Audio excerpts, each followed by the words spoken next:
Hello, BookTube.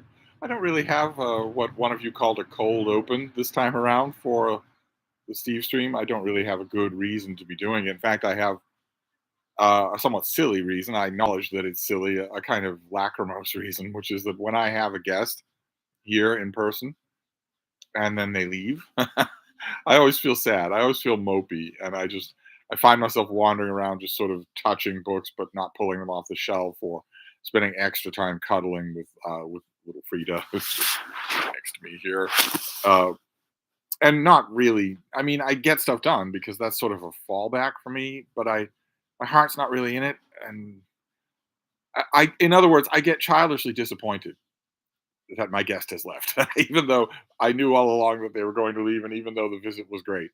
It's the one downside. I don't know what it is. Probably something canine at the heart of it all. But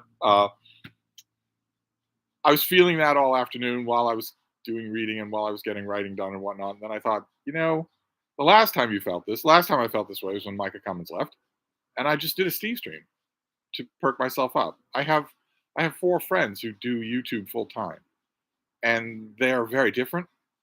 They do very different kinds of YouTube, but they all agree. They've all been telling me for years that live streams perk you up. I always thought, sort of cynically, that when they said that, they meant perk up your bank account because they all have super chats. So they don't read the comments in their chat. They just read the ones that have price tags with them, where they're paid to read it. And some of those price tags are hefty. One of these people can make a mortgage payment in one live stream. But that might have been a little too cynical because the impression I get from them is that it that is a nice thing. That's a nice benefit. But the thing they were really talking about is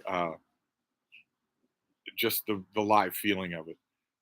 Two of those friends have been telling me for years, you ought to do this, and not just live streaming. You ought to do, a call-in show, a podcast, something, because you're really good at thinking on your feet and paying attention to everything that's flying in at you over the plate.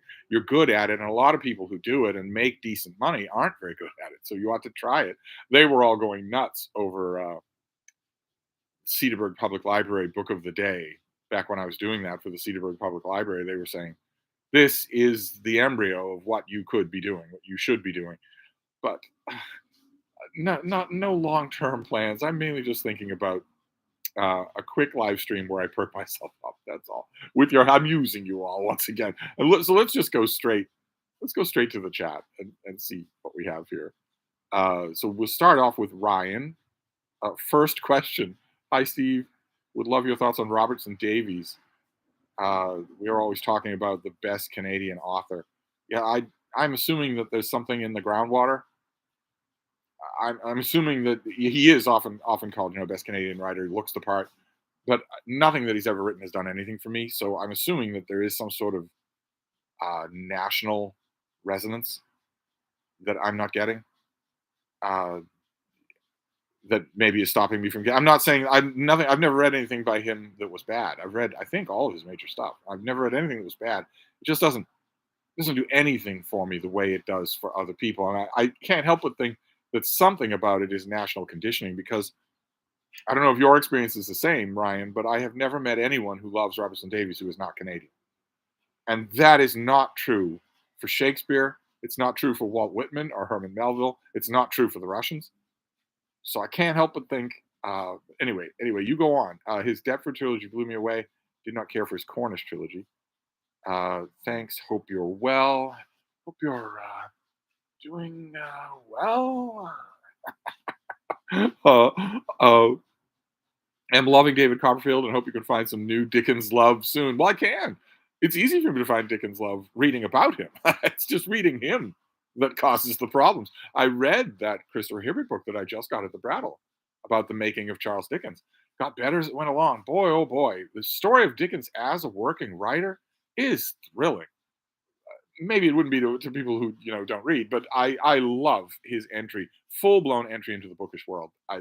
The writing nonfiction, the writing reviews, the writing fiction, the editing, the publishing. I love it all. DT is responding to Ryan. Ryan then responds with, fifth business was fabulous. The Manticore even better. I found that trilogy incredible. Wonder what Steve thinks. I certainly didn't find it incredible. Uh, let's see here. Ryan says, but then his later one, the Cornish trilogy, is not good. IMHO. Uh, uh, DT is responding to Ryan.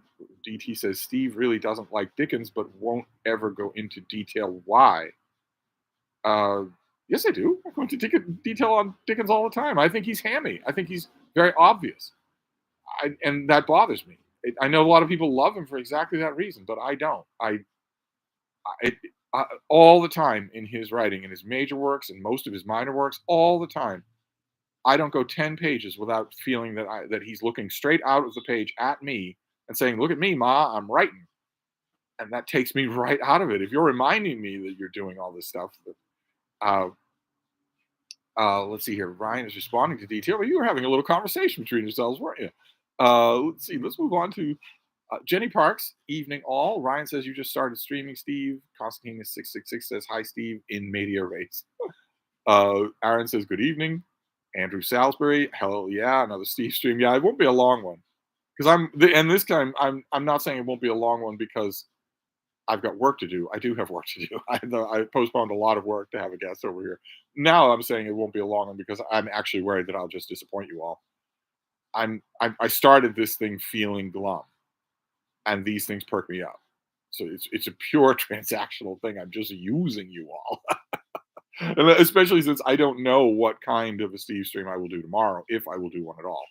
I'm assuming that I'm going to be, despite all of my precautions to the contrary, despite knowing it's a bad idea, I am assuming that I'm going to be obsessively refreshing my news feeds tomorrow for a large chunk of the day, because a former U.S. president is being criminally indicted on federal charges.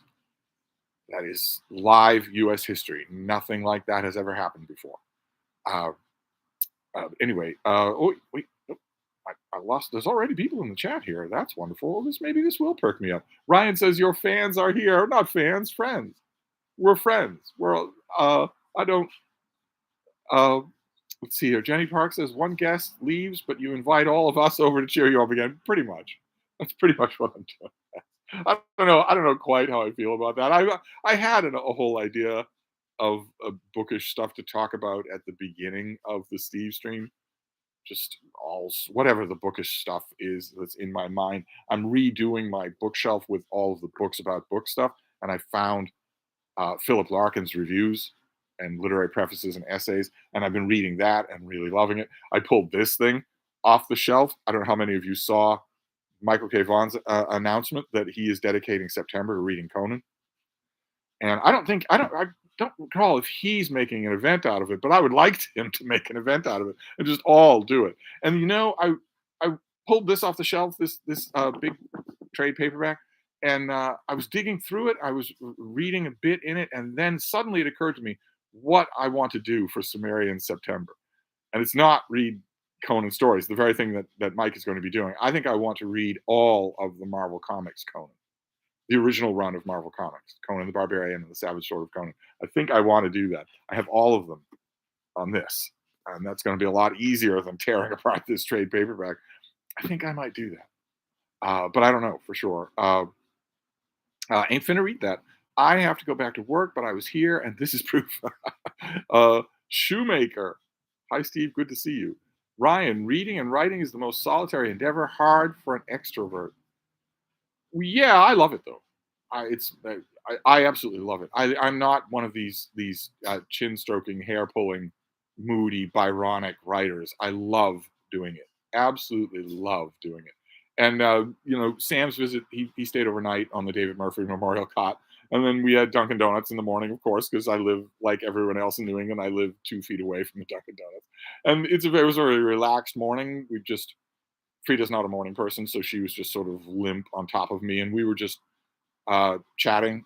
And offhandedly, as a joke, uh, he came up with an idea for a bro-to business motivation type book, like the kind that I review. I review 5 of them a week, and he came up with an idea for it because I review 5 of them a week and have been for 15 years. I know what's out there, and by random chance, his idea is perfect. There's nothing like it out there, and I could easily crap this thing out. I'm halfway tempted to try it. I'm halfway tempted to just write a 160-page book and self-publish it. It's got an immediately catchy title. It's a great concept. I'm halfway tempted to do it, but that's just it's insane. I am lunging in all directions with all of these extra writing projects because I don't want to grapple with the big one I have. So everything now looks like a great project. Uh, uh, but when you on the topic of extroverts, I have learned to live with it. I lead a largely solitary life, except for the bean. We I write and read all day long. Uh, I've largely learned to live with it. The only thing that picks the scab off is when I have a guest because I really enjoy that. I am a huge extrovert. Ask anybody in this neighborhood, and they will say, "Oh, yeah, the old guy with the cute little dog, and he loves to make small talk, and he's so good at it that I my guard has never been up at all, even the first time." Where he just stopped me, or paused on the sidewalk while I was petting his dog, I find this stranger saying, "What do you do for a living? How's your job? Oh, do you like it? Was that interesting? Oh, that sounds good. So, if that's true, then what do you think about this?" I didn't have a single hesitation in just answering all these questions. And now we do the rounds here, but largely no, it's guests that scratch that itch. Uh, Aaron, I love that you would honestly say that a book was bad on CBL. Yeah, yeah. Uh, that was the thing that my YouTube friends and a couple of people in publishing were telling me. There's nothing else like this. Not like you do it. There are plenty of book podcasts, but they sound like church services. They're very boring, and they take every book as though it were the Word of God. They take every book as though it's not. This is some sort of sacred thing that we're doing. When you all know I am a passionate lover of reading and the world of books, a passionate lover of it. It defines my life, but it's not church. You all know my approach to books. It's very, very hands on. It's very, very two fisted. And most of the authors, I'd say 99% of the authors that I have known in my life, I've interviewed plenty of them, love that. They absolutely love that. You can't help but think that in NPR style book content, they're bored out of their mind. They can't act that way, unless you're Gore Vidal, in which you can. But you have to think that they are bored out of their mind with one saccharine question after another from a host who has obviously not read their book.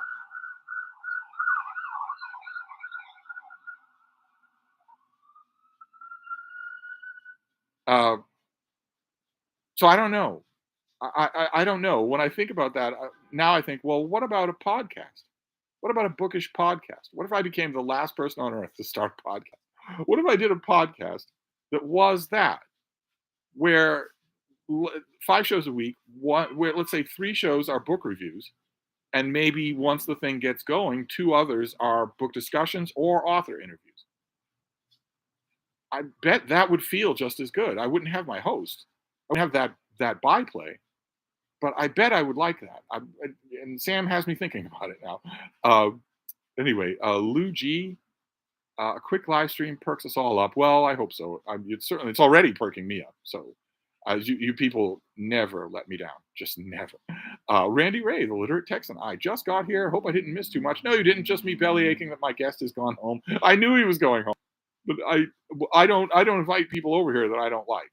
And if I like you, then I get all maudlin when you go away. Jenny Parks, Stevestream's helped me procrastinate getting to sleep. Well, I don't need any help with that. I don't plan on sleeping tonight. I went naturally, since Sam was over here. We broke out the wine and calzones, and when I have a little bit of wine or a rain barrel of wine, as I had last night, I actually get sleepy. It's the only thing that will do it. So I did a little bit of sleeping last night, very little. I mean, I was reading long after Sam went to bed, and I was on the fainting couch in the early morning light writing while he was still sound asleep on the David Murphy Memorial cot. But I did do some. I did more than enough so I can skate tonight.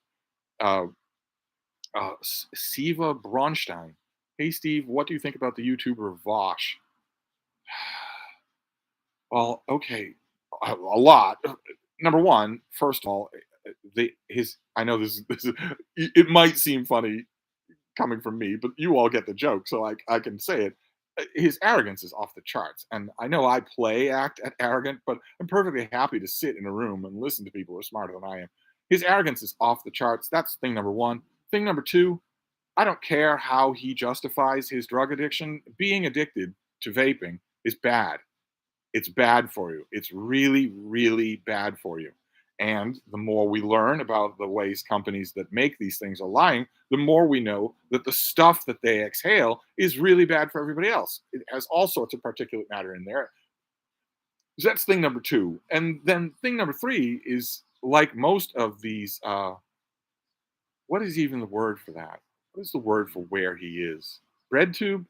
The leftist mafia, they hate him though. Well, whatever it is, these thought podcast streamer YouTube channels where there's a chat going by with 5 million people in it, and they're never even paying attention to it. They don't even look at it, and they've got someone to do the screenshots. They've got someone to do the grabs. They've got someone to do the cryon. They've got someone to do the audio. They've got someone to lay the audio tracks. They've got someone to fix and edit. They've got someone to then post the end result on all social media. They don't do anything except just sit in the chair and yabber. So as you can tell, I'm not a big fan. I'm not a big fan of that whole ecosystem. It could use a jolt of somebody real. Uh, Aaron, did you hear that Elizabeth Gilbert pulled her recent book because it's set in Russia and people got pissy about it? I did start to see that. I started to see little bits of it. I haven't really examined it. I haven't looked into it. Uh, I have a feeling that I'm going to be appalled, but I don't know the details. So, um, reading this life. Hello, Steve. Hello, friends. Good. Blue Rays of Rhine. I'm tired, but I'm here. Hey, Steve. Well, we won't be long. I won't keep you all long. You're doing already. You're turning around, with my spirits already. So that's what I wanted. Randy Ray. I was talking with a friend today about learning how to self-publish on Kindle. He does it. I'm excited. I can self-publish my first Sword and Planet novel, Martian Gladiator. Well, I should compare notes with you because that was another thing that came up over and over again talking with Sam is that I really need to just stop talking about this and do it. I have tons of material that I could publish, self-publish. Uh, Jenny Parks, if you go on podcasts, are you going to finally get the big headphones? I guess I would have to, right? And those weird sound baffling things that don't actually baffle sound. I would have to do all of that. You have to. They all assume the exact same mannerisms, the exact same look. They fiddle with the microphone in the same way. They all use the same phrases. To your point, that sort of thing. I guess I would have to become one, or maybe I could not be one. Maybe I could be me, only doing a podcast, a book podcast, all about new releases. The friend that was urging me to do it, aside from Sam, the friend that was urging me to do it was saying, it's not just the way you talk about books. You talk about books in a way that's very nuts and bolts, very accessible, and always, always tuned to the reader. You are never pitching this to some sort of elite crowd. You're pitching it to the reader, and you're not insulting their intelligence. He said he's always told me it's not only that, it's that you actually can talk about all these new releases. No one else reads them all. No one else has the time. No one else can do that. So I'm thinking about it. I don't know. Konstantinos, I'm reading Gerald Kirsch's Neither Man Nor Dog collection. Is all his stuff this good? Amazing short stories that are actually short, unlike in most short story collections. Do I know Gerald Kirsch? I don't know if I do. I'm terrible with often names. I'm not sure that I do. Please don't tell me I'm blurbed on it. Lucas says, hi, Steve. Hey, folks. Gandhi Angles is here. Governor Pritzker signed book banning legislation today to protect public schools and libraries from pressure to ban books. Flora should be reading. Steve, I was meaning to ask, are you getting paid for that big summer project? Yes. It sounds like you won't be given credit for it. No, I doubt it very much. I hope you get at least a check in the mail. Probably more than one. I'm a pushover when it comes to this sort of thing. Just a pushover. If I can help, I'm usually not the one who even brings up money. Aaron, I've always said that pulp writers took their basic techniques from Dickens, particularly tags and traits. Well, I'd be interested to see how many we know a lot of what they read. A lot of them talked about what they read, and it's reflected in a lot of their work. I wonder, though, the major pulp writers, not the Robert E. Howards of the world, but the ones who wrote 50 times as much as he did, do we have a record of whether or not they knew Dickens, whether or not they've read Dickens? They would certainly pick up pacing. The one element of Dickens fiction that I automatically recognize as really effective. Yuri, not Ure. Hey, Steve. Wait. Oh, where'd you go? Where did you go? Let's find you again. How 75 people are here. Uh, uh, Here, I'm gonna find you. I don't want to miss anybody. Where are you? All the way up here. You are all the way up. There we go.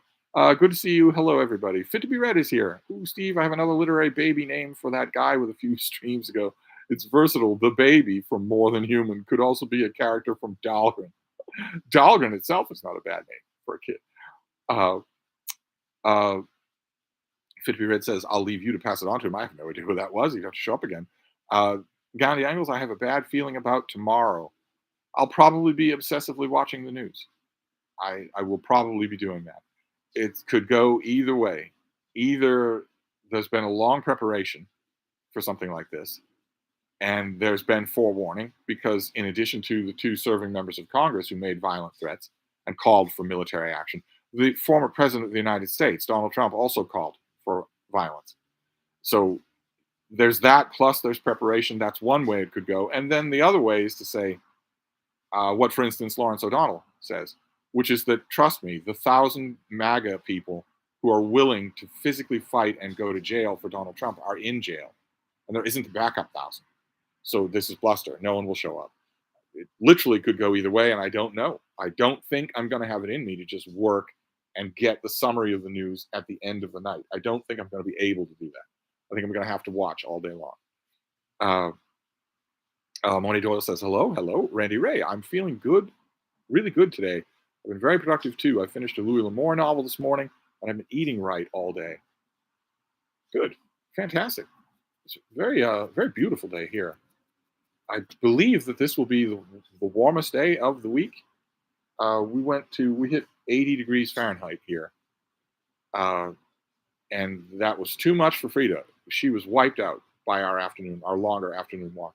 But I don't think it's going to do. I think there's going to be a rain tonight, and then you're back to the low and mid 70s. I wish that I were feeling really good and very productive, but I was moping because I had a guest go home. Of all the dumb things, I know I'm gonna do it. I do it every time, just literally wandering around, like touching books, looking at where the cot used to be, all that sort of dumb stuff. Frida must think it's the dumbest thing in the world. Randy Ray says, I love books about books too. It's so much fun.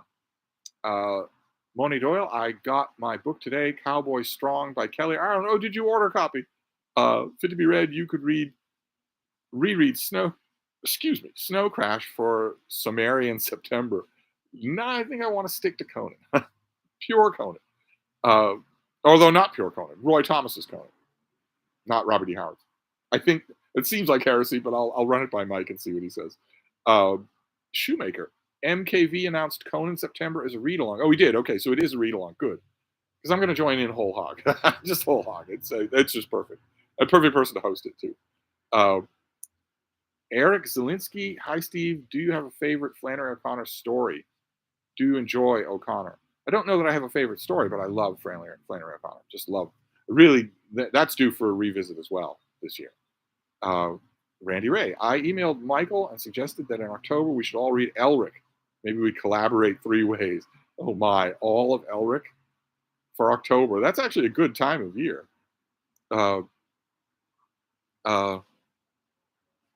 Aaron says, do you think there's value for a writer in reading Henry James's prefaces? Sure, absolutely. At the very least, as cautionary tales. James Amix, you've mentioned several books and TV shows that you did not initially like, but with a revisit, ended up really liking them, like Jerusalem and The Next Generation. Any movies with a similar history? Some, yeah. It's usually not wholeheartedly. Usually, if I watch a movie and I have mixed feelings, and then I let time go by and I rewatch it, usually there'll be bits and things that I'll like more, but it won't go, all the way to the needle won't go all the way to the end of the spectrum. It won't be that I come out and love it. There are plenty of examples of that. Plenty. Like, a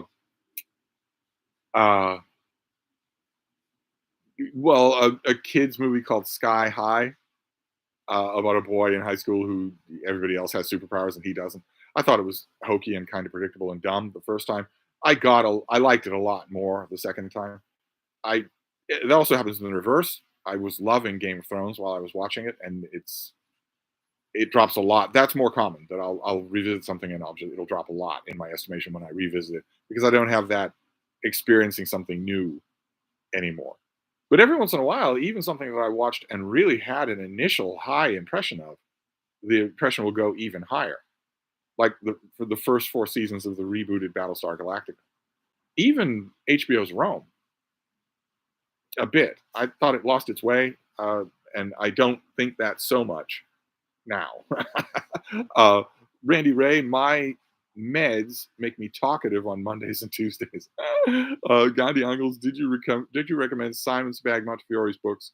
I just watched his interview on Book Notes about Stalin. I do recommend them. They're very good. His latest one has been with me nonstop. I've been thinking about it nonstop since I read it. Just big telephone directory sized thing that I have not been able to stop thinking about that book. Konstantinos, if you read all the Marvel Conan, I'm with you. Been meaning to read them for a long time. I would start with, well, of course, you start with Conan the Barbarian #1, and though the first 20 issues of Conan the Barbarian from 50 years ago were by Barry Windsor Smith, including the earliest issues when he was just Barry Smith. He didn't add the Windsor in. And I don't know if you remember, you wouldn't remember, I've made 6,000 videos, but I found 2 hardcover volumes that collect Barry Windsor Smith's Conan work. And I've never actually had an occasion to thumb through them. I have those, I have all of them as e-files, but where the artwork's pinchable. But I might use those volumes for the beginning of Conan the Barbarian. And then I can stop with that and move to digital files for the rest of Conan the Barbarian, all the way up to 300 or however far up that thing got, and also Savage Sword. It's an extra draw that it's all digital, so that it's more convenient. It's much more convenient than hauling out my long boxes. A B-Horn, I've never read any Conan. Is there any good place to start, or just pick a story and go? Well, there are split schools on the subject.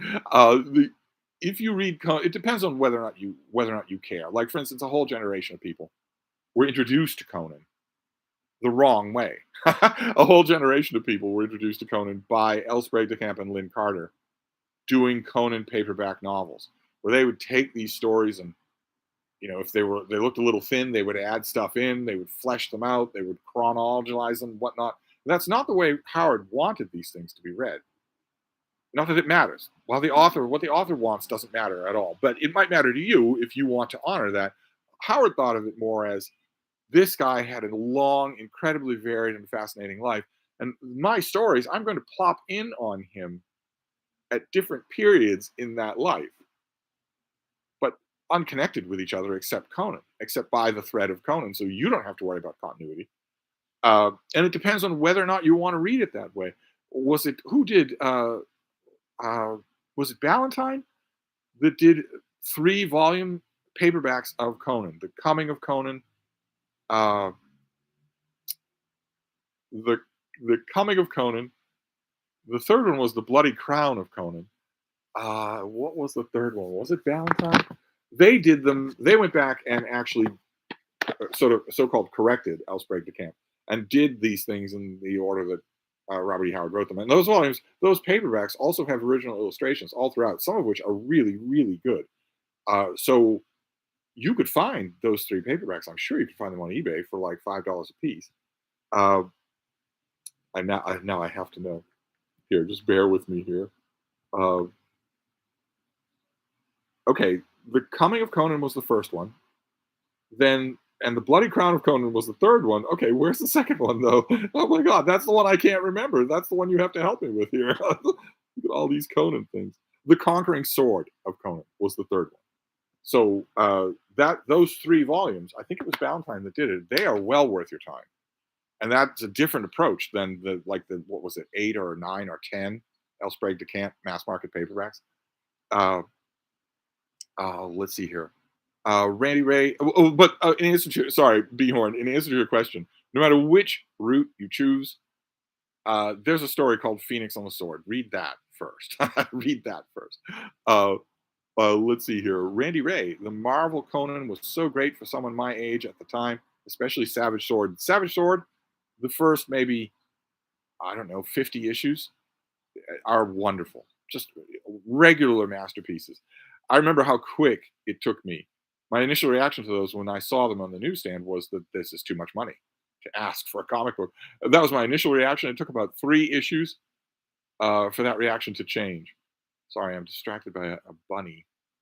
There's a bunny over in the field over there.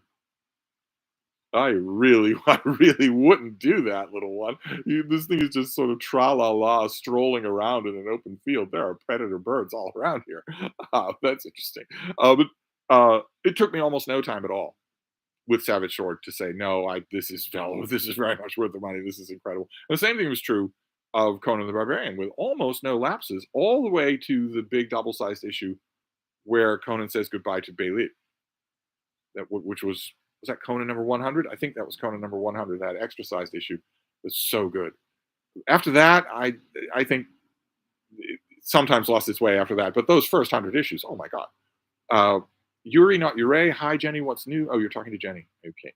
Ryan, you were talking about being good at small talk. It's hard. It's not hard for someone who has read everything. Well, but it's not just books.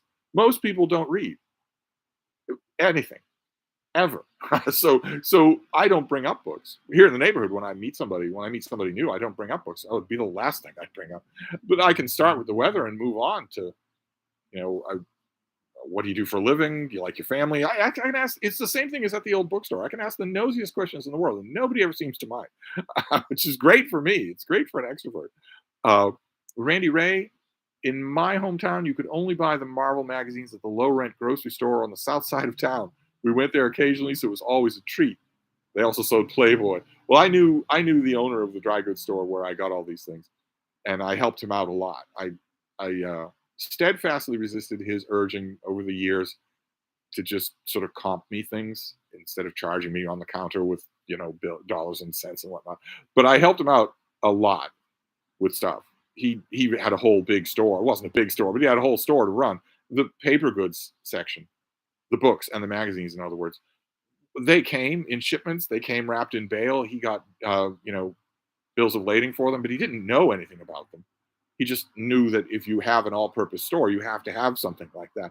And quickly, once we got to know each other, he realized that I do know about this stuff, and I volunteered to help him. And he wasn't sure about Savage Sword of Conan. He thought, who's going to pay this kind of money for a comic book? And I had to tell him, well, it's not really a comic book. And I have to say, John Buscema's artwork in those issues is great, but whenever he was inked by Alfredo Alcala, Alcala turned his great artwork into real art, into things that were legitimately beautiful to look at, even if you didn't know anything about comic books. And it was one of those that it was Savage Sword of Conan, I think number 4, that really brought him over the top. And so he was willing to bring it in because I was going to buy it, but I said, no, you'll get people to buy this. He also needed a little bit of convincing on Star Trek novels. I told him, this is the last thing you need to worry about. These will sell. That bunny is driving me crazy. You're out in the open. The thing is now out in the open, a good 15 feet from the nearest woods in any direction. That is too far. You cannot make that distance. If a hawk stoops on you, you will die. You're far from protection. It'd be too far if it was Frida. If Frida were out there, that thing would be dead. Anyway, Jenny Parks is responding to Yuri. Konstantinos is responding to Behorn. James Amex, podcast sounds fantastic. That'd be the last person in the world to start a podcast. I don't know how it would. I'm sure that if I went to YouTube and typed in "how do I start a podcast," there'd be 1,000 videos to come up. Maybe I'll do that as a way of avoiding work. Maybe I'll do that. That reading guy, you haven't done an author interview in forever. I know. I haven't. I won't name any names, but I had one that was all lined up, and I hit record on Zoom, and I knew in 5 minutes, no, this is not going to work at all. You're an automaton. You're a moron and an automaton. So I'm not going to tap dance here. I'm doing you a favor. So I'm giving you a chance to talk about your book to 1,000 veteran readers a lot of whom will order your book if you make a good impression. So I'm not going to tap dance here. I'm not going to pull teeth with you. So I knew after 5 minutes that I wasn't going to upload the thing. So it's a crapshoot. You have to get somebody who's good at it. I haven't really. I also haven't really pushed it. You know, publicists always say, if you want to talk to the author, I can certainly arrange that. And I should say yes to every one of those. And just, for every dud, there'll be three that'll be fun to listen to. You people would love that. So I really should do that. This Sunday night and into Monday has been a wake up call of all the things that Steve should be doing. Aaron, listening to you say Brandon Sanderson's book was bad on CPL while still giving honest conditional recommendations for it was perfect. I don't like his stuff, but 40 million can't be wrong. That was a fun discussion. I think I'm hoping that all of those Book of the Day things are still up on the Cedarburg Public Library Radio's YouTube channel. I don't see any reason why they'd be taken down. DT, isn't it easy for a writer to go into look at me, ma, I'm writing? Seems like a natural, unavoidable hazard, but plenty of authors do avoid it. So, and some of them do it in the subtlest ways in the world. Trollope frequently breaks the narrative of his books in order to talk to you about the fact that he's writing a book, and it never breaks the spell the way it does for me with Dickens. Yuri says, Jenny, you're talking to Jenny. Okay. Hamilton Hobson, hello, Steve. It's with a perky stream. Well, I'm hoping it's a little perky. I'm feeling down in the dumps because my friend is gone. He went back home. I knew that he was going. I knew that he wasn't moving in here to live. But I get mopey when friends leave. DT says, I second reading all of Conan comics. I think that will be my approach. I think that Mike he's going to do all the Conan stories. He's going to have plenty of company for that. I have not done a front to back, issue by issue sequential read of Conan in forever. The last time I did that, I did it with my stack of print stapled comic books decades ago. So it's long overdue. I'm long overdue to do it. Jenny Parks is responding to Yuri. Yuri's responding back. That reading guy, if you did a podcast, you'd need the same stock mic that all podcasters seem to have. I don't know. Would I? Would I need a microphone and headphones and sound baffles and all the stuff that the podcasters have? Would I need that? I didn't have any of those things for Book of the Day, and I had a blast. And I don't think the end product was incomprehensible. I don't know. I don't know. But whereas yesterday at this time I wasn't thinking about it, now I am. Now I am doing it. That was something I liked doing. I honestly think it would fill a need. I don't think there's anything quite like it out there. Usually the few book podcasts that I have ever sampled have always seemed to me to be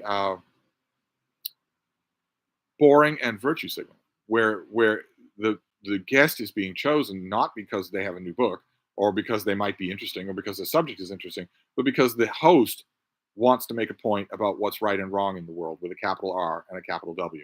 And I would never do anything like that. Mine would be all about you. It would be all about the reader. I don't know. I'm thinking about it.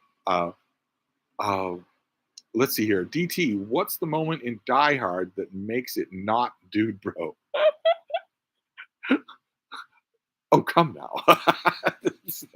Oh, come now. That is obvious, isn't it? Oh, first of all, I'm not granting that Die Hard is not Dude Bro. If I've ever said that, that was just flat out wrong. It's hyped up on Dude Bro testosterone. But, of course, I know it's a 150-year-old movie and everybody knows it backwards and forwards. So, but I still don't want to spoil it. But it's a key moment with Hans Gruber,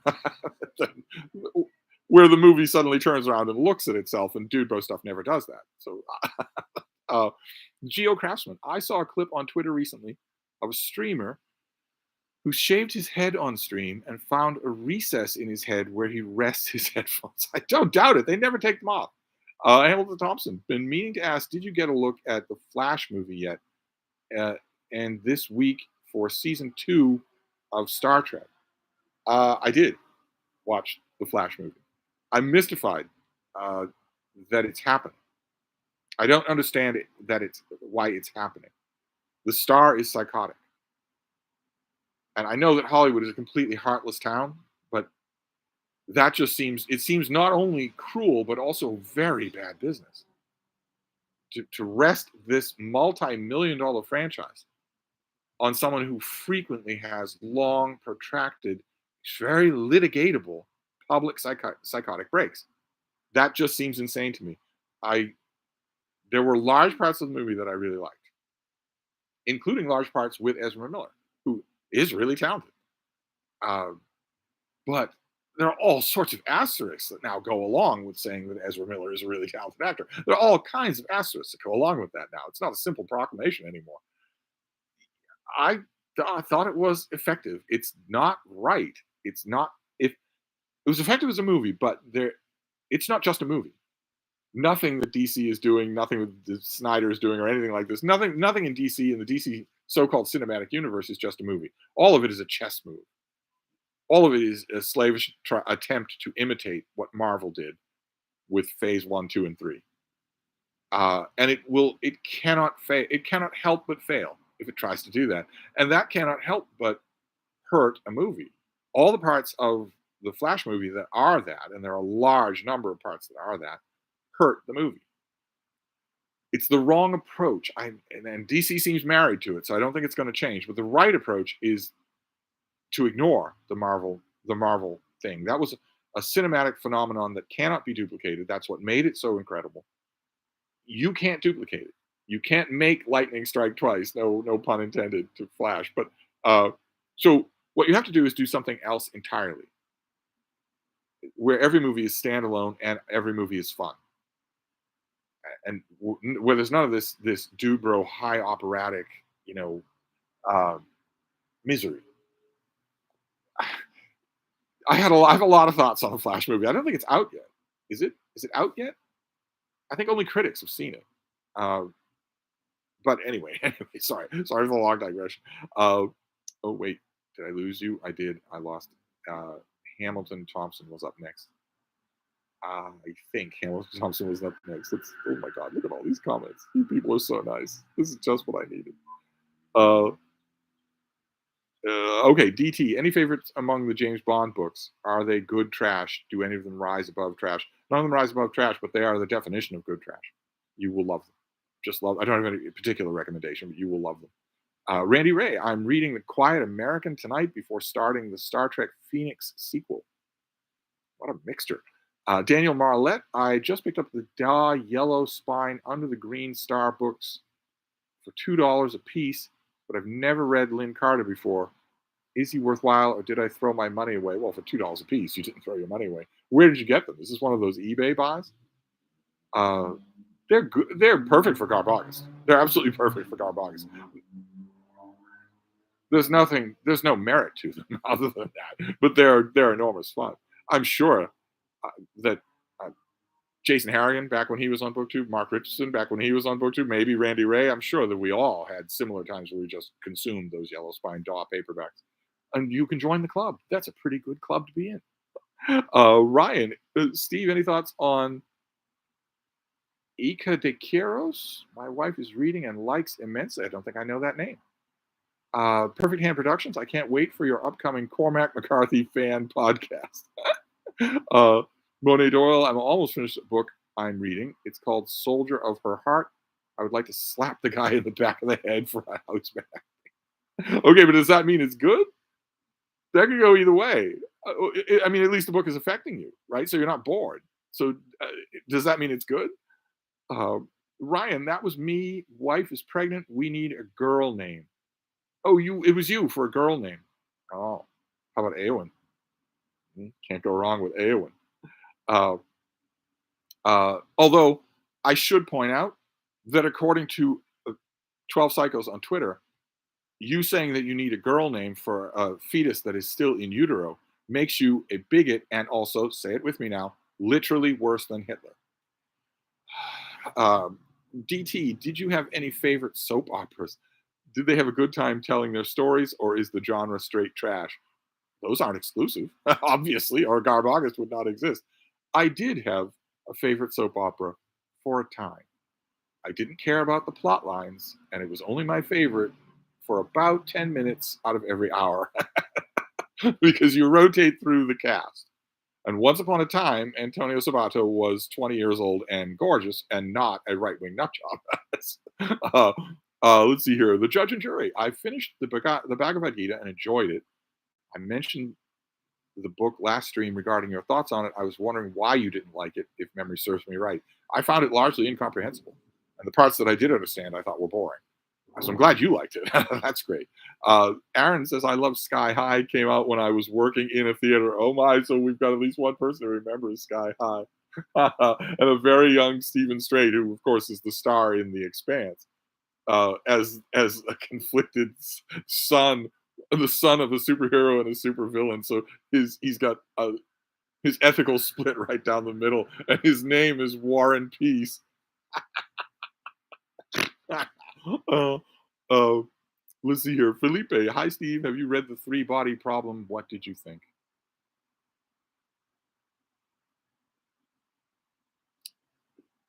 Well, the Stevestream was doing so well. 94 people. We were doing so well. I was perked up. My spirits had turned around. And then I got a have you read question. And as with all have you read questions, it's a have you read question about a book that everyone in the world has talked about, that has been on a million lists, that has been subject of a million think pieces.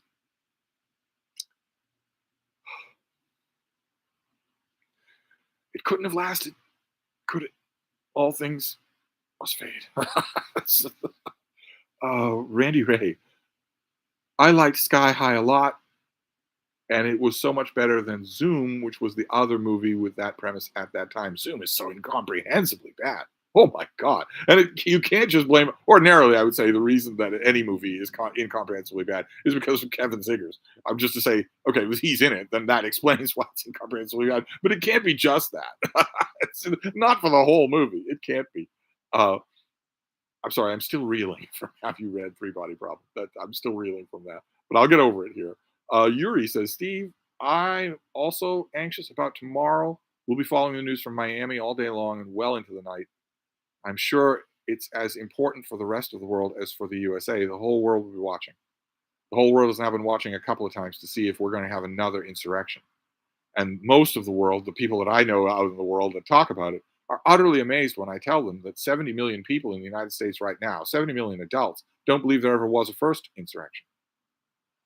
Uh, I have two friends in Hong Kong. I have a bunch of friends in sub-Saharan Africa, all over Europe, who say, "What are you talking about? What can you possibly be talking about? Everyone watched it live. How can there be even one person in America who doesn't think it happened?" Uh, I don't know. We'll see. Like I said, it's a split subject. Either goaded by two sitting members of Congress and by Donald Trump himself, people are going to go to Miami and make trouble, or that element of Trump cult is spent and is not going to happen.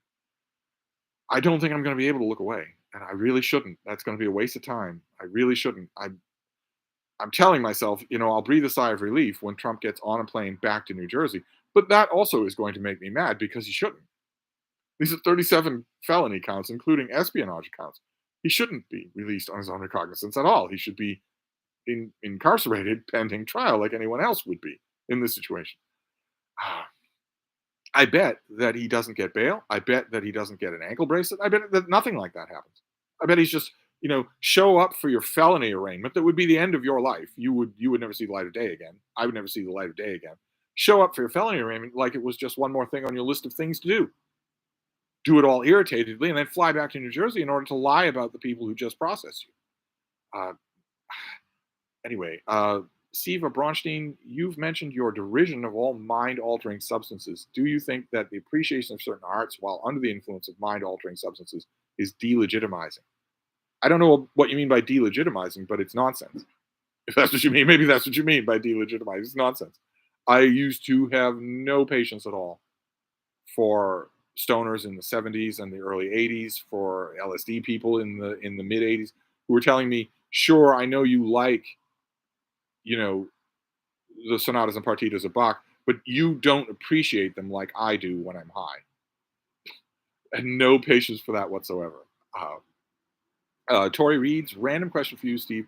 Do you think nuclear energy is better than renewable energy to aid the climate crisis? Obviously, it is. And that's just factually true. And if we were pouring even half the innovation and energy into nuclear energy as we are into coal or fossil fuels, then it'd be even better. Uh, uh, let's see here. Jason Carmichael. Hi, Steve. It's great to see you again for another live stream. Well, it certainly has perked me up. We should wrap this up at 10 past the hour, but it certainly has perked me up. And I owe that all to you. I owe that all to you. You all show up and ask me questions and tease me, and we talk about all kinds of things, and it works. It absolutely works. Uh, did you like Black Leopard, Red Wolf, and is it worth reading? I loved it. It is very much worth reading. I thought it was terrific. Jenny Parks, my intro to Conan was Jason Momoa. I need to read the books though. Oh my god. Oh, we have a Jason Momoa fan. I loved that movie. And long before it came, I got a screener of it. Long before it came out, I was beating the drums for it. I had a Summer of Samaria on my book blog, Steve Reads.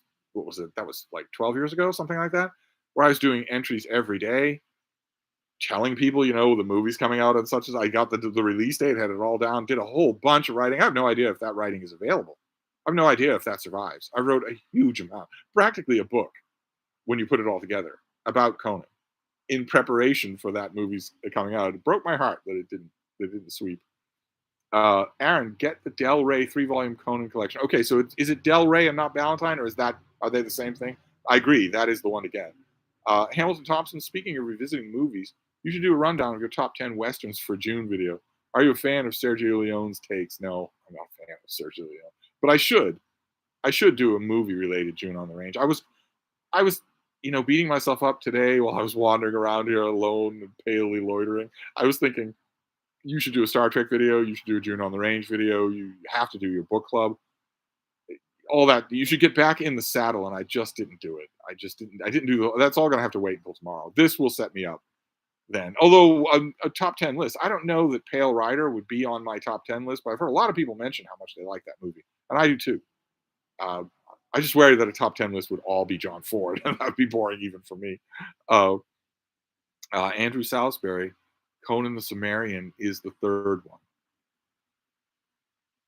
one. The third one, what? Not the third of those Del Rey volumes. The third one, it's either the Bloody Crown of Conan or the Conquering Sword of Conan. I would assume it would be the Bloody Crown, but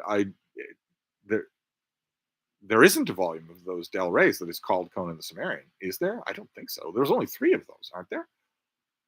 Yuri says Arnold is the best introduction to Conan on VHS. If you say so. I remain unfazed by the Arnold movie. Jenny Parks, does Frida hunt bunnies too? Are they too big for her? Oh no. No. She hunts them. She would. If I let her, she absolutely would. They are not too big for her. And they know it. They're about the same size as she is. A really big one's about the same size as she is, but animals that are prey animals know when an apex predator is there. And I know that my baby is tiny. She's just a tiny little nugget. And cute as a button. But she is an apex predator. She is a killer for a certain kind of vermin.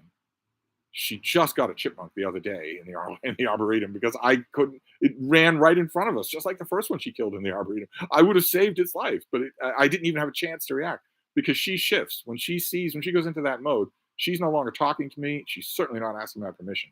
And she moves faster than I've ever seen a living creature move. So yeah, she would go after a bunny. The bunny isn't there anymore. It moved into the shrubbery. But she'd want to. I wouldn't let her do it, but she would want to, definitely. Let's see here. Lucas, where's a good place to start with Shelby Foote's fiction? Shiloh is fine. It's Shelby Foote's fiction is not anything to write home about.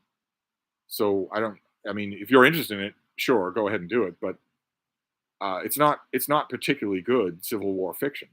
And if you're going to spend time with Shelby Foote, definitely read his 3-volume history. Don't waste time with his novels. Judge and Jury, I don't understand what the dislike for Cormac McCarthy is. He stinks in every conceivable way. Feel free to go to YouTube and type in Steve Donahue, The Road, and you will see 4 videos where I dissect his novel, The Road. But I could go on at that same kind of length about every other book that he wrote, that he crapped out. Leo Picard, hello, Steve. Do you like the historian Nigel Big R, or is he a revisionist? I have not. I don't know enough. I know the name, but I don't know enough about him to tell you anything about him. Didn't he write the Three Body Problem? Jason Carmichael, I am slowly working my way through the complete Western stories of Elmore Leonard. Oh, good for you. For June on the Range, and I'm enjoying most of them so far. Do you have any favorites from this anthology or by Leonard? Well, the 310 to Yuma is the one that everybody's going to mention. I need to pull. I have the trade paperback of that. I also have an ebook of that. I really need to pull that down for June on the Range. I've just been working my way through this stack of old mass market paperbacks, so I haven't done that. And today, Sam's visit just knocked all my routines off. I'm hoping that they'll all come back tomorrow. But no, I don't. I don't have any standout favorites of his. That volume is incredible. The Spaminator is here. Finished the Metamorphoses today. 5 hours today. Really enjoyed it. Now having read it, and after spending a couple of years with you, it makes complete sense to me that it is your favorite book. Oh, no, you can't just say that and go. That's fascinating. Why? Why? I hope it's not all the sex. but why? Oh, that's fascinating. You can't just say that and disappear. No one has ever told me that. Aaron, if you don't understand the hate for Cormac McCarthy, see James Elroy's interview in the Paris Review. Siva Bronstein, did you enjoy the show Downton Abbey? I did. Yeah, very much so. Aaron, the Book of the Day videos are still up. Oh, good. Thank you. Jason Carmichael, I was hoping that Blood Meridian would be a great book to start with for June on the Range. Boy, was I wrong. No, you're better off with one of those 25-cent dime store novels that I got. Even the ones that I don't like are better than anything Cormac McCarthy wrote. And they certainly have a lot less contempt for you, the reader, which, I mean, that's not his biggest fault. He doesn't know what he's doing, but it's a strong element there that always annoys me is how much he has contempt for you, the reader. But anyway, DT, do you like any G.I. Joe comics? What do you think of the Silent One by Larry Hama? I don't like them at all. There's no one who has superpowers. No one's from Krypton in the G.I. Joe universe. So G.I. Joe, war stories, most Westerns, they just leave me cold. Alan Black, hi Steve. What did you think of John Romer, first 2 volumes of his History of Ancient Egypt? Did you review Volume 3 that came out this year? I did not review Volume 3. I think that I've reviewed Volume 1 and Volume 2 in different places, didn't I? Pretty sure that I reviewed one of them for the Christian Science Monitor. I think I reviewed another one for somewhere else, but I like them. I like them. They're very good. Oh wait! Oh my God! Here, let's go back.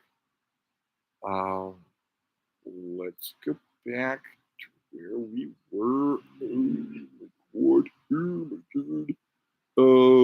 Where were we?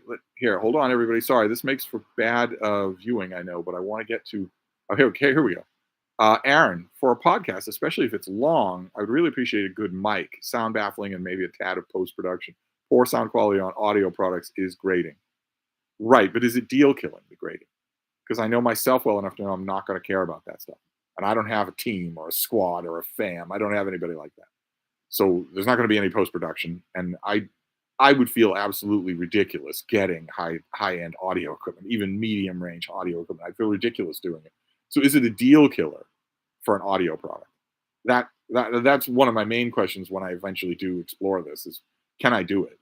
That always has to be the fundamental question of any new endeavor. Can you actually do it?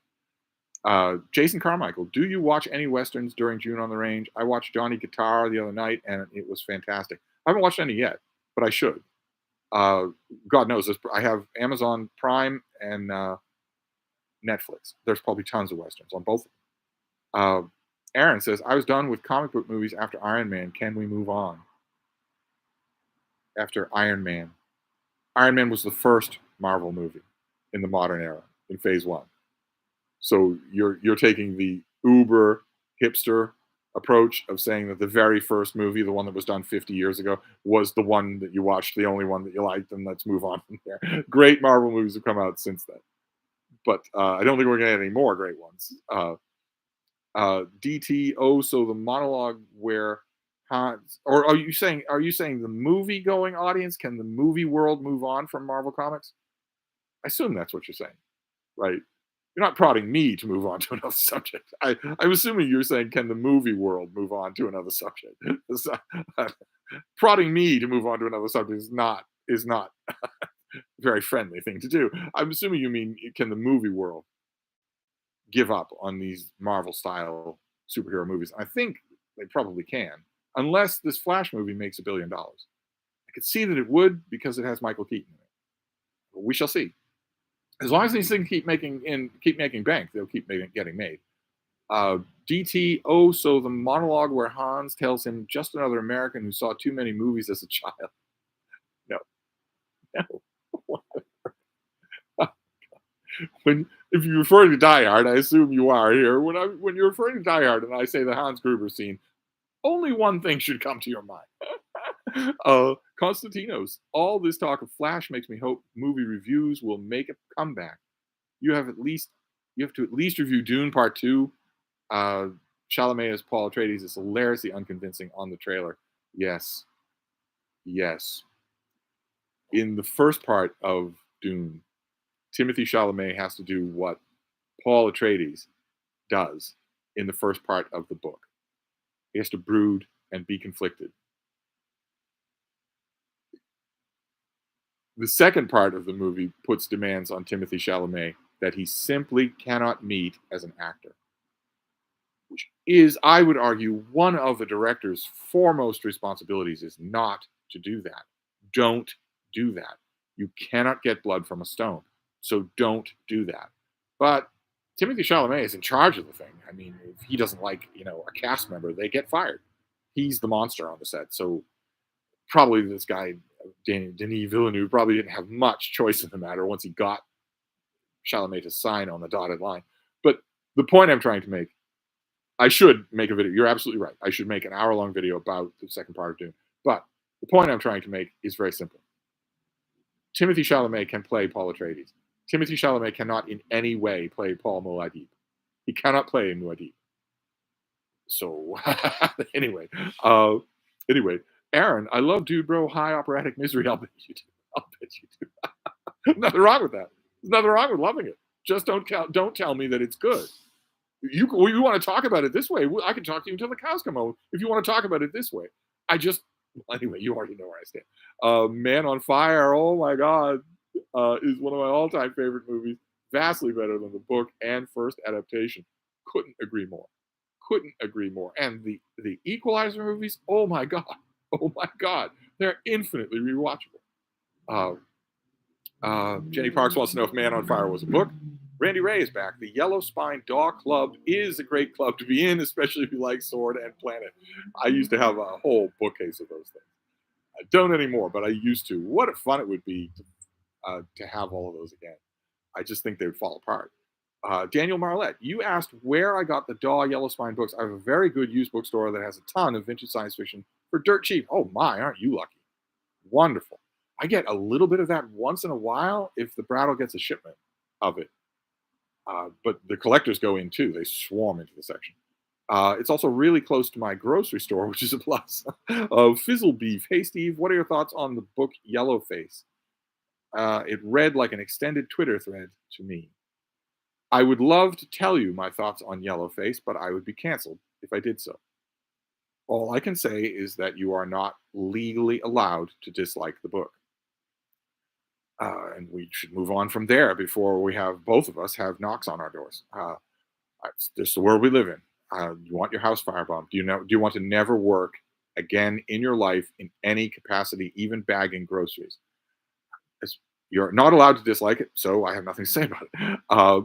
Aaron says, Man on Fire was written in the 70s, adapted in the 80s. Hamilton Thompson, your point of DCU movies is spot on. The first Shazam was out of left field, fun experience. Same with Aquaman. Yeah, and I don't think it's any surprise that fans love those movies. Also, the first Wonder Woman movie. Fans love those movies specifically because those movies weren't trying to set up, some sort of Rube Goldberg gigantic mega plan that is going to last until 2030. They weren't trying to do that, and it worked. DC should embrace that. Most of all with Batman and Superman. Most of all with them.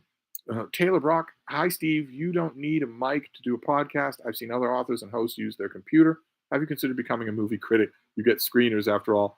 I I love to talk about movies. I love to review them. I'm always a little bit self-conscious because I, like I mentioned in the last Steve stream, I know a great movie critic who doesn't do it anymore. That always feels like you feel like a little bit of a fraud if you know that somebody's better at it than you are. But I should at least talk about them more often than I do, either on this channel or make another channel for movies. Jenny Parks, best line in Sky High. I'm not Wonder Woman. Yes, yes, with Linda Carter. That is a wonderful, wonderful line. That is fantastic. Aaron Carter. Aaron says, the only value in consuming all versions of Man on Fire is to analyze the same story done 3 different ways to see what works and what doesn't. The Spaminator. This is the first stream that my wife is watching with me, so behave yourself, or she won't let me watch anymore. Uh, well, if she's your wife, she's got bigger things to worry about than my Steve streams. I think we can all agree. Although you haven't answered my question, mister. You dropped a line saying, now that you've read the Metamorphoses and now that you've been watching me for years, it's no mystery to you why it's my favorite book. And you did not explain. But Hamilton Thompson, and at 7 o'clock, it's a have you read question. I know. It's a long. I'm way behind in these comments, but we did get it. I got a have you read question, and it was also a classic because it was a have you read question of a book that would certainly have read. But perhaps the asker was a newcomer. Does not know that I do nothing but read. Jenny Parks, the Spaminator. Oh, you're responding to Spaminator. Siva Bronstein, there's a new Arnold Schwarzenegger 3-episode series on Netflix. What are your thoughts about him as a political figure and an American phenomenon? I think he's immensely likable. I will watch anything that he does. I will listen to any interview that he gives. I think he's just immensely likable. Colombian Thunder, thoughts on intelligence guy claiming the government has non-human crafts. I think it's hilarious. Yeah, I know. I know. Well, I have already said, I'm on record many, many times, that the news apparatus that we have serving us now at this pivotal time in human history is the worst news apparatus that has ever existed. We have dolts, credulous morons, and liars who are after clicks. The fourth estate is simply letting down its potential customers and viewers. So, yeah, I know. I know. I've seen some reports on all that stuff. Just ridiculous. Daniel Marlette, I'm really hoping there is no insurrection tomorrow. It's my birthday, and I'd rather not become a day of infamy. Well, we shall see. We shall see. I don't think I'm going to be able to look away. DT, don't you love Fleming's panache with titles? What do you think makes them work? Even continuations by some writers have cool titles like Trigger Mortis or The World Is Not Enough. Well, I don't. I just think Fleming had a knack for pulp writing, titles, and also a lot of the prose in those books. Aaron, do you think anything in The Governator was false? I don't know that I know that book. Is that a Schwarzenegger book? I think I read it. Randy Ray, you know what the name of your podcast should be? 10 past the hour. Oh, right. We're way past. I should wrap this up. You're right. That's good. That is very good. Jenny Parks. So Jenny Parks is warning you, don't tell me what time it is. But I do see what time it is. And I do have to get to work. This did what it was supposed to do. I gave almost no warning at all. We still got to 100 people. And it was all wonderful friends. And it really did perk me up. Or should it be called Have You Read? No. Oh my God. Have you read Three Body Problem? Oh my God. Jenny Parks is, oh, okay. I responded to Randy. Colombian Thunder, just watched The Outlaw Josie Wales for the first time recently. It was really good. Yeah. Randy Ray, Pale Rider is the best remake of Shane ever. It's hard to praise John Ford movies too highly. Now I have to make a video about that too. It is hard to praise John Ford too highly. I don't think it's, the Balin 321. Hello, Steve. What did I miss? You're joining us very late. I am wrapping up this Steve stream, even though I'm nowhere near the end of the comments because I've got to go. I've got stuff to do. But this really worked. This really picked me up. Tomorrow will be business as usual with email or with videos. Aaron, top 10 Western should always give honorable mention to Yojimbo, Seven Samurai, and Senjuro. Honor Kurosawa or commit seppuku. I can honor Kurosawa without him being on a Western list. Thank you very much. Jenny Parks, hard to believe that something as cute as Frida is also so violent. You wouldn't believe it. She'll be just her normal self, her normal, friendly, chatty self, and she changes completely. She goes away, is how I always think about it, because I don't have any purchase with what she becomes. She has to stop being that for me to go back to having purchase with her. She snaps into that, kills her object, and usually brutalizes the body. She'll just slam the body around. She doesn't want to eat it. She just wants to crush it, kill it. And then, like a lantern slide, she will just snap back to being herself. But for that moment, I'm not there. She's not there. DT, did you like the Sumerian bands? Okay, band sanities. I don't know what this is. I don't know what the words are. So I'm just going to skip that. But I really do need to go. And there's so many comments here. I hate wrapping up a Stevestream without getting to all the comments. Back away from the donkey, late to the party. What have I missed? Anyone embarrassed themselves yet? Just a spaminator.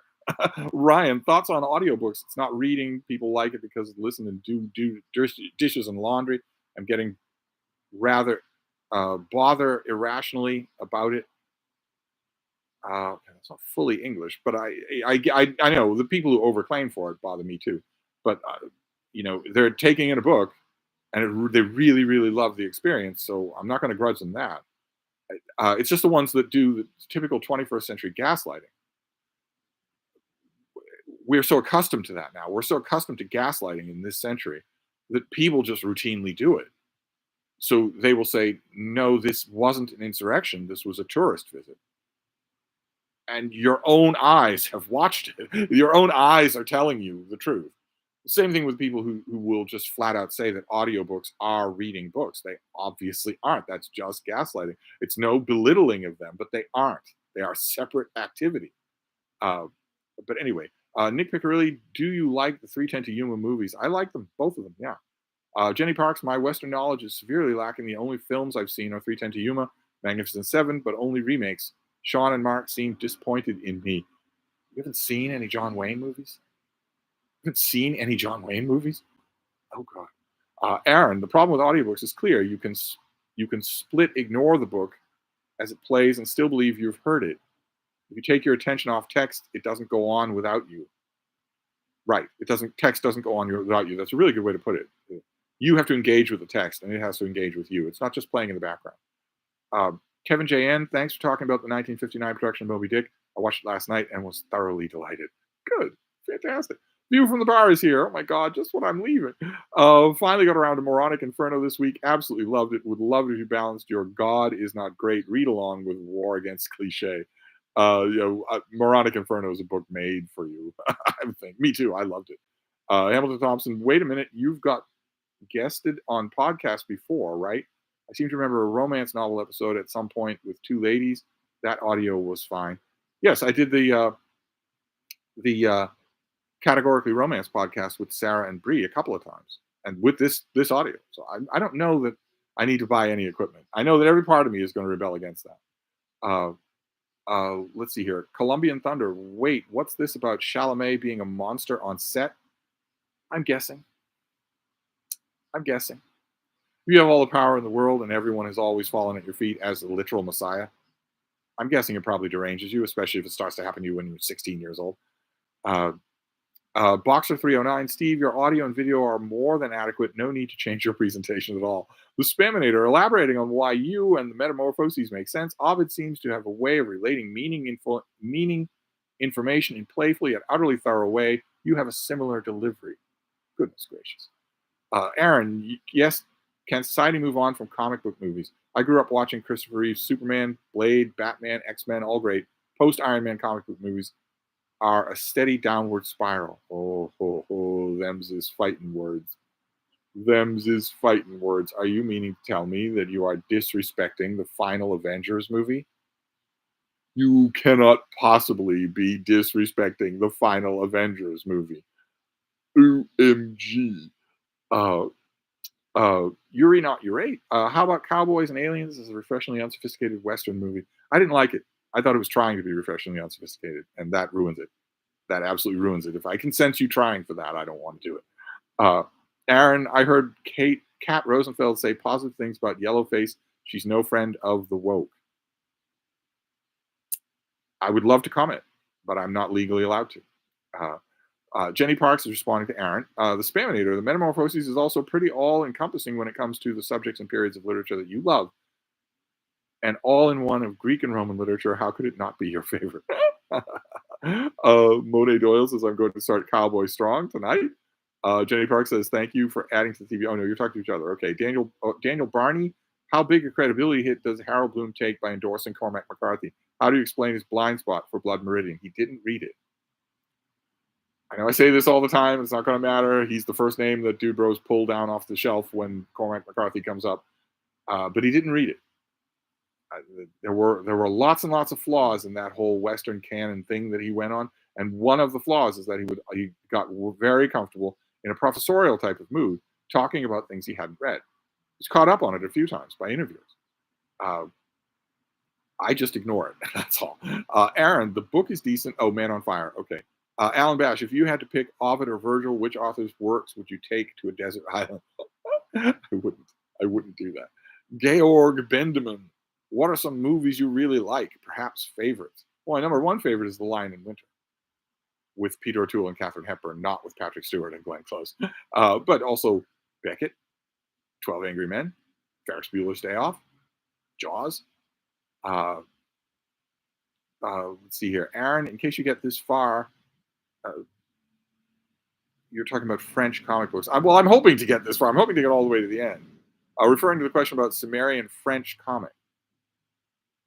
Okay, is this the ones that have just recently been just in the last couple of years been published in America? I thought that some of translated in America for who was the publisher? I thought some of those were very good.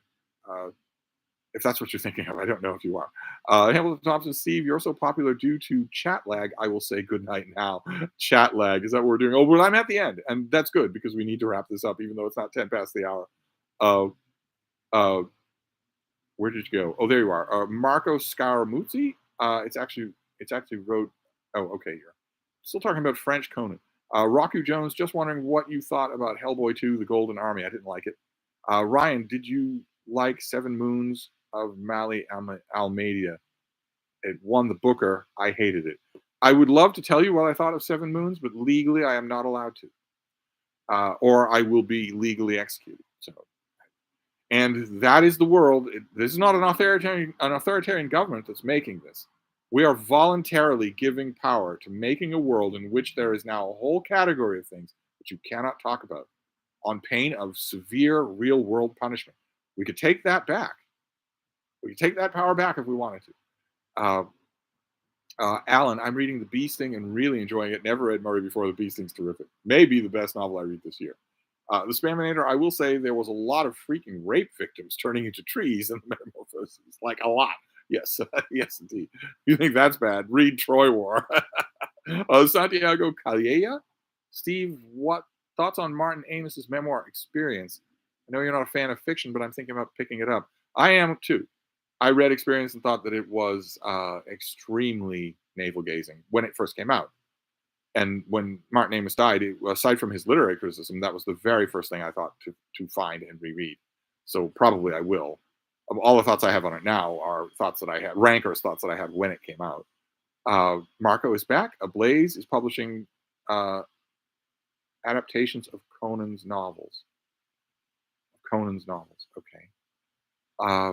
Daniel Marlette says, have a great night. Yes, I need to wrap this up, but thank you. Thank you all so much. I can't thank you enough. This is exactly what I need. This resets things. Then I'll spend time with Frida. I'll spend all night reading. And my YouTube channel will be back to normal tomorrow, which is great. Aaron says, yes, the Sumerian was the comic referred to in the comment with the words you couldn't read earlier. Hamilton Thompson, did Howard Bloom use Blinkist? Oh, Blinkist. No, thank God he never knew about it. Aiden, since we're at the end, can you quickly list your top 10 biographies of each individual U.S. president and vice president? So only about 900 books. Thanks. This is the kind of thing that people... Oh, the bunny's back. This is the kind of thing that people tend to do in the chat. I don't really get that. Aaron, hope you have a happy and productive night. Alan Bash, well, it'll be thanks to you people. then I'm not just wandering around here moping. That I really owe you a lot. This is a weird parasocial relationship. Isn't the way that it should be. You should all be phoning in credit to the Brattle Bookshop first thing in the morning. Instead, I'm the one who's getting the stuff. I'm getting purely personal stuff out of it. Alan Bash, do you own the amazing 12 Blu-ray set of the complete silent films of Fritz Lang? No, I don't. No, I don't. And if I were walking Frida and I saw the complete 12-disc Blu-ray set of the complete silent films of Fritz Lang on the sidewalk, still in its plastic wrapping, I would walk right by it. I'm not even 100% sure that I would stop Frida from peeing on it. LD says, good night. Yes, good night. Colombian Thunder, looking forward to The Killers of Flower Moon. Thoughts on the book? I like the book. Shoemaker says, good night. Spaminator, Ovid's depiction of the Roman deities seemed very tongue-in-cheek, or is that the translators? No, there's a lot of it there. There's a lot of that there. That very much bled over to my own trilogy of myth retellings. Hamilton Thompson, again, good night. Aiden says, so much fun. My night is so much better. Thank you. Well, we'll wrap up there. I want to echo that because I definitely feel it. Thank you so much for having fun and teasing and talking about books and asking for recommendations, taking recommendations. This is just wonderful. It's always wonderful, but it's especially wonderful when I need it.